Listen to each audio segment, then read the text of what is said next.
পূর্ব মেদিনীপুরের চণ্ডীপুর বিধানসভা এলাকার চুল মাফিয়া মুকুল আলীর নেতৃত্বে ভারতীয় জনতা পার্টির মুখপাত্র শঙ্কুদেব পান্ডার গাড়িতে আক্রমণের অভিযোগ। চণ্ডীপুর বিধানসভা কর্মসূচি শেষ করে রাতে যখন শঙ্কুদেব পান্ডা ফিরছিলেন তখন দলীয় কার্যালয়ের কাছাকাছি এলাকায় তার গাড়ির ওপর আক্রমণ চালানো হয়। গাড়ির যে আসনে তিনি বসেন নির্দিষ্টভাবে সেই আসনের দিকেই আক্রমণ হয়। চারজন চারটি বাইক নিয়ে এসে আক্রমণ চালায় বলে অভিযোগ। এর মধ্যে তিনজন বাইক নিয়ে পালিয়ে যায়, কিন্তু একজনকে বিজেপি কর্মীরা ধরে ফেলে বলে জানা গেছে। এরপরই থানায় অভিযোগ জানানো হয়।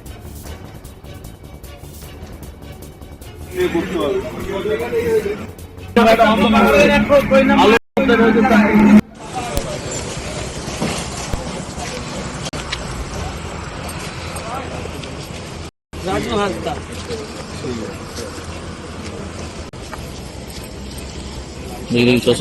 কমপ্লেন করুন। দাদা, গাড়ি ভাঙচুর কি ব্যাপার? চণ্ডীপুরে পার্টি অফিসের সামনে আমরা গাড়ি রেখে আমাদের সিকিউরিটির উপরে খেতে গেছিল, আমরা মিটিং করছিলাম, সেই গাড়িতে সরাসরি টার্গেট করেছে। যে টার্গেট করেছে তার নাম শেখ সিরাজুল, কখনো নাম বলছে কখনো অন্য নাম বলছে। বাইক নিয়ে এসে মেরেছে এবং টার্গেট ছিল আরো কয়েকজন ছিল, তারা পালিয়ে গেছে আমাদের ছেলেরা নাম্বার পর। এবং এখানকার চুল মাফিয়া মুকুল আলী না কে, তার নেতৃত্বে এসব হয়েছে, তার নাম প্রাথমিকভাবে এসেছে। আমরা সিরিয়াসলি বলছি, মারবার ইচ্ছা থাকলে কোথায় আসতে হবে বলুন না। এসব লুটপাটি আক্রমণ কেন করছেন? সরাসরি পার্টি অফিসের সামনে এসে এইসব করছেন। ভয়ঙ্কর পরিস্থিতি এবং এখানে প্রশাসন বলে কিছু নেই, নো সেন্ট্রাল ফোর্স। আমি জানতে চাই এটা কতদিন চলবে?